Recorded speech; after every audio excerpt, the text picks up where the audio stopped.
Já estamos de volta com o Gazeta Entrevista. Olha, nesse bloco nós vamos falar sobre a greve dos trabalhadores do INSS. Uma greve que atinge todo o país e que não é diferente aqui no Acre. Desde o dia 10 do mês passado, que os funcionários do INSS aqui do Acre aderiram à greve nacional e, por enquanto, não há nenhuma luz no fim do túnel para que eles voltem ao trabalho. Claro que é mais um órgão que está em greve, assim como tantos outros pelo Estado, órgãos federais, órgãos estaduais. Isso dificulta o dia a dia da população, mas é um direito constitucional e a gente tem que respeitar. Daqui a pouco eu chamo, então, o representante do sindicato para a gente tratar desse assunto.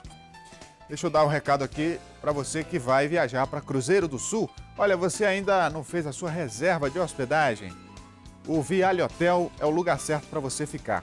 Conforto, segurança, bem localizado, tratamento especial para os hóspedes e uma diária que não pesa no seu bolso. Dá uma olhada na infraestrutura do Viale Hotel.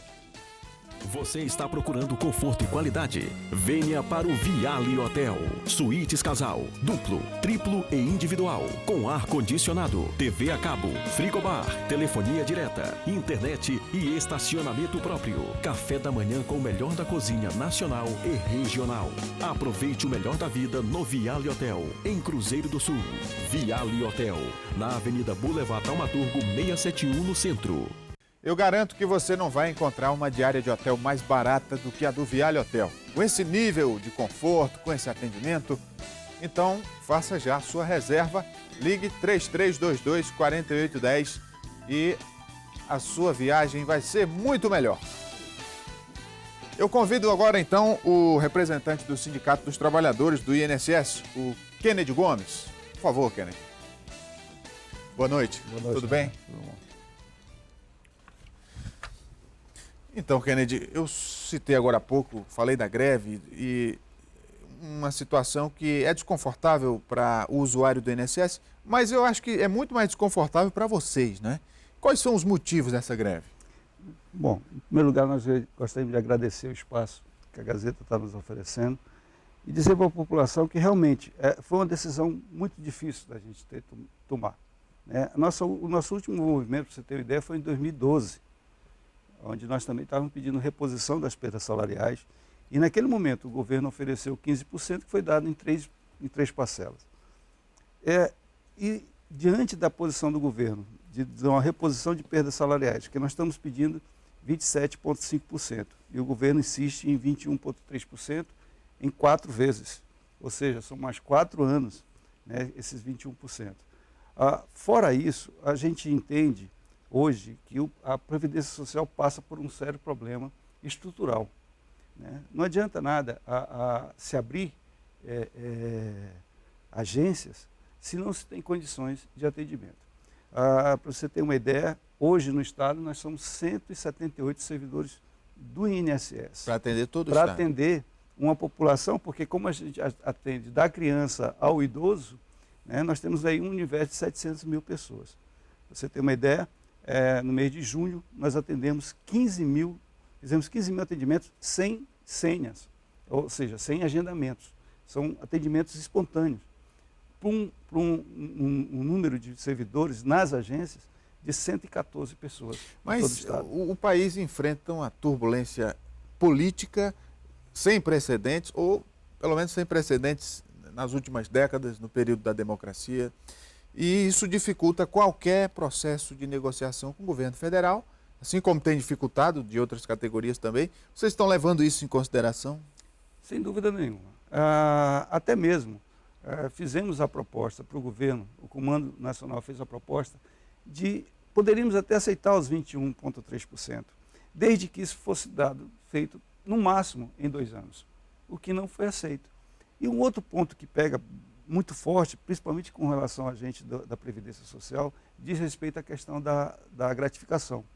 Hoje, 70% do nosso salário é gratificação. Ou seja, quando qualquer colega nosso entra com pedido de aposentadoria, ele tem uma perca aí de 50% do seu salário. Quer dizer, o valor da aposentadoria vai ficar 50% menor. 50% menor. Isso não é justo. Para você ter uma ideia, nós temos hoje no Estado 31% dos nossos servidores estão em abono permanência. Porque se pedir aposentadoria, vai ter um decréscimo na abono permanência é uma extensão do tempo de serviço. Do tempo de serviço, mesmo exatamente. Já podendo se aposentar. Já poderiam estar aposentados, são cerca de 50 servidores que já poderiam estar aposentados, mas não se aposentam porque tem uma queda. Se esses servidores fossem aposentados, isso iria dificultar ainda mais o atendimento, né? Porque sem já dúvida. tem pouco. E aí vem um outro ponto da nossa reivindicação, que é a questão do concurso público, né? Foi feito um estudo e nós temos hoje no país inteiro uma defasagem de 10 mil servidores que são necessários hoje dentro do quadro da INSS. E o governo assinou com um concurso público de 950 vagas. E dentro dessas 950 vagas, não existe ainda a confirmação de nenhuma vaga para o Acre. Quer dizer, então, a defasagem salarial e funcional é muito grande dentro da Previdência Social, embora sejamos um órgão importante. Como que vocês estão se articulando com o movimento nacional? Tem alguma agenda prevista para os próximos dias? Tem. Existe toda uma discussão que a gente está esperando aí.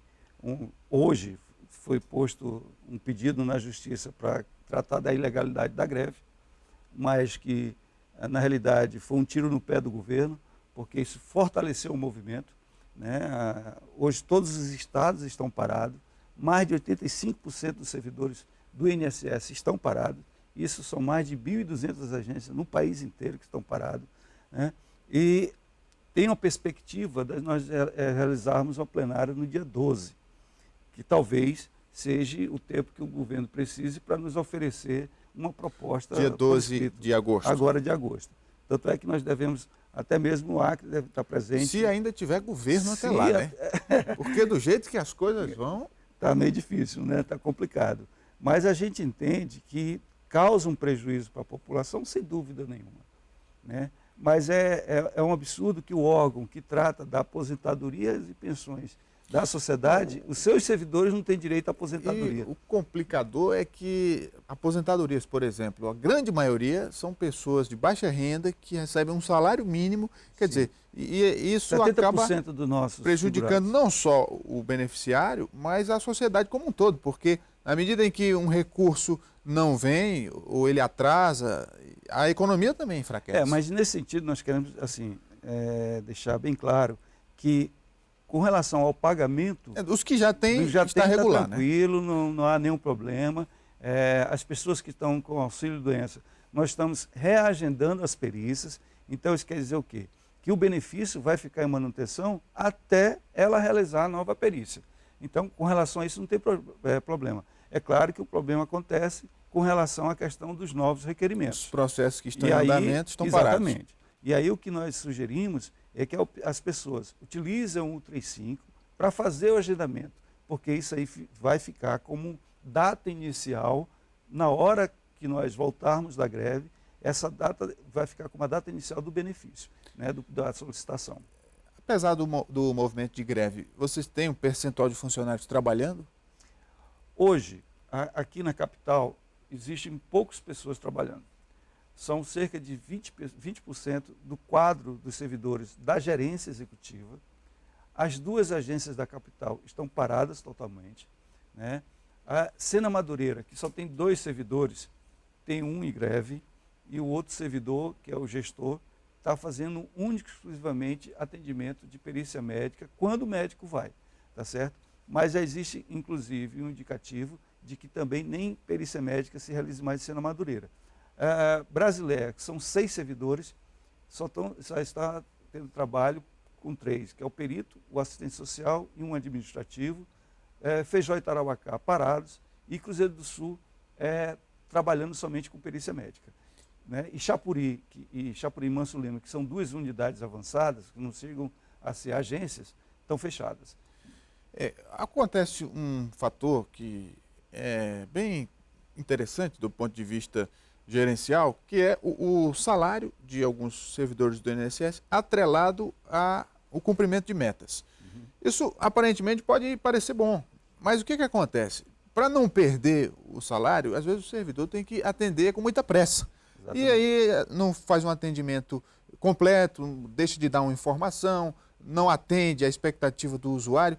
Como é que vocês estão convivendo com isso? Isso. É muito importante você tocar nesse assunto, porque talvez hoje essa seja a maior pressão que um servidor da Previdência Social tem. O servidor que está lá na bancada, ele tem o tempo para atender determinado tipo de benefício. E o pior é o gestor da agência, que tem que ter o controle de tudo isso. Então nós temos metas a atingir. Se nós não atingirmos essa meta, o nosso salário cai, tá certo? Porque não teve o desempenho que o governo esperava. E claro que isso gera um desconforto não só para o servidor, mas principalmente para o segurado. Por quê? Porque na medida que nós temos um tempo para fazer atendimento, a tendência é nós acelerarmos esse atendimento. E às vezes não ter o reconhecimento do direito, mas simplesmente porque é muito mais fácil. Para você ter ideia de um outro problema que acontece. E nós temos uma instrução normativa dentro do INSS, que é a 74, que diz que, em caso de erro administrativo, o pagamento indevido vai ser restituído pelo servidor. Ora, é como se nós estivéssemos errando porque quer errar, e não por todo um processo. Então, para a gente, muito mais fácil hoje, indeferir o processo, não reconhecer o direito, e esse segurado ir para a justiça. E aí a gente cria a justiçalização. Só cresce o número de pessoas que entram na justiça contra o INSS. Exatamente. E muitas acabam ganhando. Ganham, e na sua maioria ganham. E outra, nós gastamos muito mais. Porque além de pagar, além de ter o reconhecimento, nós vamos pagar juros e multa de todo o período que esse segurado ficou sem o seu direito reconhecido. Então nós estamos gastando em dobro. Então uma das pautas que está sendo discutida a nível nacional é justamente isso. Nós precisamos ter condições de trabalho. E condições de trabalho requer justamente isso. É tempo para decisão, né? Uma legislação que seja coerente com a coisa. Às vezes nós sabemos das situações... A legislação previdenciária, ela tem sido mudada ao longo do tempo e o próprio servidor tem que se atualizar. Como é que é essa questão da reciclagem? Infelizmente, nós não temos tempo para isso, né? Hoje nós trabalhamos... O INSS é o único órgão, Rogério, que atende 10 horas ao público. O único órgão. Você não vê isso na Receita, você não vê isso no Ministério do Trabalho, você não vê isso em canto nenhum, nem na Justiça. Então, nós temos 2 turnos de trabalho. O nosso colega que entra às 7 horas, ele tem das 7 às 8 horas para ler e-mail, fazer a concessão do benefício do dia anterior, né? Verificar qualquer pendência que foi deixada e se atualizar. Quer dizer, isso é humanamente impossível que isso aconteça. E nós estamos preocupados com outros fatores, porque não bastava só os benefícios previdenciários. A Previdência Social agora também vai ser responsável pelo pagamento do seguro-desemprego do pescador. Então, o seguro-desemprego começa agora em outubro. No Acre pode se preparar para trabalhar, porque o que tem de pescador... Muito pescador. Tem, né? Muito pescador, aliás... Tem mais pescador do que peixe, né? Mas isso é uma outra discussão. Por exemplo, existe uma perspectiva de 9 mil pescadores artesanais. Teoricamente, são 9 mil pessoas que têm direito ao seguro-defeso. Ora, quem vai acabar fazer isso? A Previdência Social agora. Aumentou o número de servidores? Não. Nós não aumentamos o número de servidores. Continuamos com o mesmo número de servidores. Então, são mais 9 mil clientes que estão chegando e que a gente, de certa forma, vai ter que atender. Eu tenho que encerrar a entrevista com o Kennedy, mas a gente escutando a conversa aqui dá até uma depressão, viu, meu amigo Kennedy? Porque a coisa não está fácil para servidor público no país. Não está. E assim, só para finalizar, às vezes as pessoas têm a ideia de que servidor público ganha bem demais. Eu pergunto, qual instituição no Estado, entre Estado e município, que paga R$200 de função gratificada para o seu servidor? O nosso supervisor, o nosso chefe de logística ganha R$280 como função. Isso é desumano. Muito obrigado ao Kennedy Gomes, que é do Sindicato dos Trabalhadores do INSS. Obrigado pela vinda, Kennedy. Nós que agradecemos. A gente encerra o programa lembrando do nosso parceiro Verágua. Olha, você que vai comprar água mineral, pense na saúde e no bem-estar da sua família. Verágua é produzida no Acre com rigoroso padrão de qualidade. Gazeta Entrevista de hoje fica por aqui. Para você, um ótimo final de semana, uma ótima noite, forte abraço. A gente volta na terça-feira que vem. Até lá.